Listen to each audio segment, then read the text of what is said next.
बिस्मिल्लाहिर्रहमानिर्रहीम। सामन नाज़रीन अस्सलामु अलैकुम वरहमतुल्लाहि वबरकातुहू। अज तुहाडी खिदमत विच वाल वधाउण दा नुस्खा पेश करना है कि वाल लंबे किंज होंदे।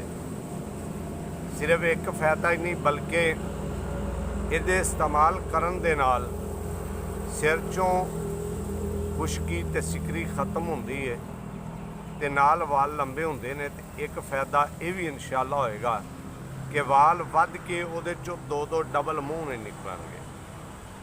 इस तो कबल कि मैं नुस्खा पेश करा, मियाँ मुहम्मद बख्श दा शेर तुहाडी समात की नज़र करना और इस शेर नूं सिर्फ सुनना नहीं, इनू समझना भी है। इहदा मतलब इहदा बयान करन दा सुनाउण दा मकसद है कि एक दूजे दे दुख दे साझी बन जाओ, खुशियां वंडो ते दुख मुकाओ। फिर बेलिया गल है। तो दुनिया ते आउण दा मकसद भी असल यही है।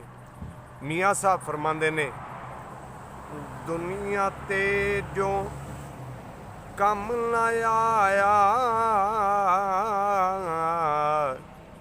औखे सौखे वेले,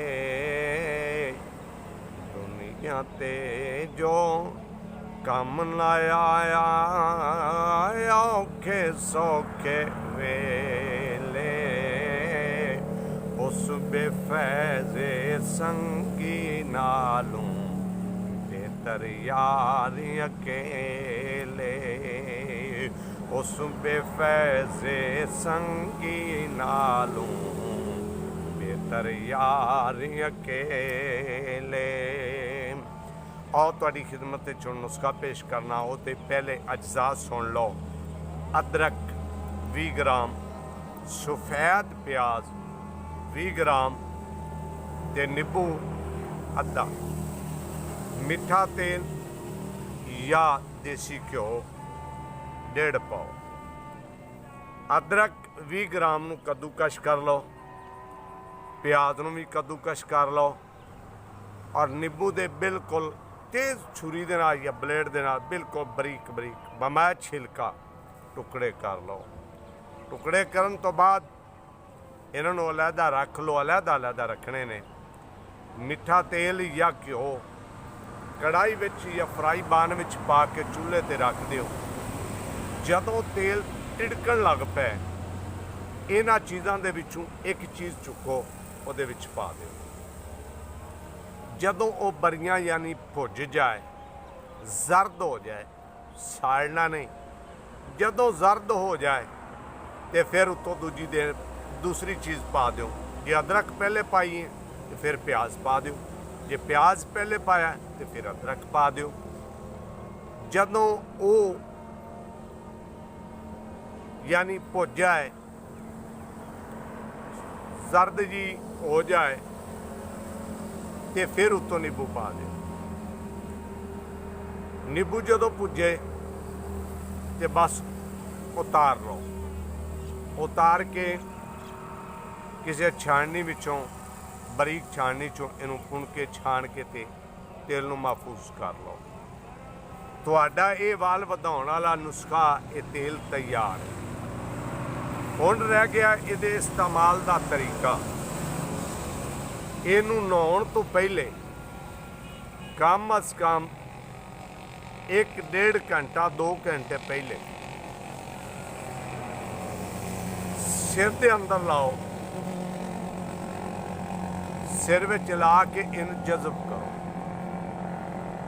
जज़ब करन तो बाद घंटा 1.5-2 घंटे इनू लग्या रहन। उस तो बाद नहा लेना है। ते नहाना कोशिश करना है गर्म कोसे पानी नाल, नहीं तो ताज़ा पानी नाल भी वाश हो सकते हो। लेकिन एक मेहरबानी करनी है कि साबन या शैंपू का इस्तेमाल, कोई अच्छी नस्ल का शैंपू या अच्छी नस्ल का साबन, नहीं तो भाईया कपड़े धोने वाला साबन बड़ा चंगा जी, ये नहा लो। एक हफ्ता इब्तदाई तौर पर मुतवातर इनू इस्तेमाल करना है। दिने भी कर सकते हो, नहीं तो रात को तेल ला लो तो सुबह नहा लो। फिर भी बिल्कुल ठीक है।